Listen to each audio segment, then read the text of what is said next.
तरुण मित्र एक शेतकरी पुत्र आपल्यामध्ये या निमित्ताने उपस्थित आहेत। त्याची कविता तो या ठिकाणी थोडक्यात व्यक्त करेल। खरं तर असं म्हणतात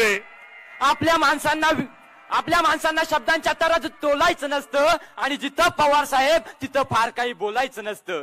पण साहेबांचं व्यक्तिमत्व इतकं बहुआयामी आहे की त्यांच्याबद्दल बोलण्याचा मोह मला आवरला नाही। या ठिकाणी मला बोलण्याची संधी दिली त्याबद्दल माझ्या मनोगतात सुरुवात करतो। महाराष्ट्राच्या माथ्यावरती उद्धाराचं पुष्प वाहिलं, मातीतून एका तरुणाने आभाळाचं स्वप्न पाहिलं। दुमसत होती इच्छाशक्ती जसा निखारा लवलव करतो, जशी लाटेशी भेट साधण्या स्तब्ध किनारा अर्जव धरितो। असा एक अवलिया ऋतू जो काटेवाडीने जगा वाहिला, यशवंताची फुले पेरता महाराष्ट्राने शरद पाहिला। किती काय भोगले सोसले, किती कोणाने कसे टोचले, किती विरोधी कोण आपुले, किती गिधाडे किती सापळे, किती टीका त्या किती लांछने, किती द्वेष तो किती घराने, सगळे समक्ष पाहून देखील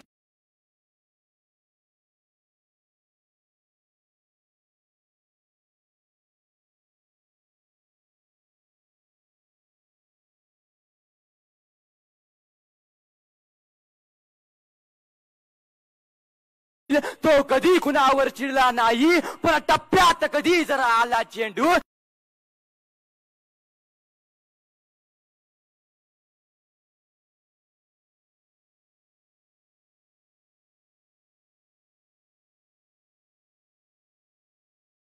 सांगत होता।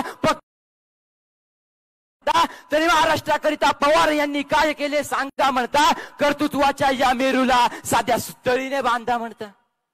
ओ किल्लारीच्या पीडितांची किंमत कोणी केली सांगा, स्त्री आरक्षण मंजुरीची हिम्मत कोणी केली सांगा, भूकंपातून गुजराताचे पुनर्वसन ते केले कोणी, तरी काय केले म्हणण्याची गंमत कोणी केली सांगा।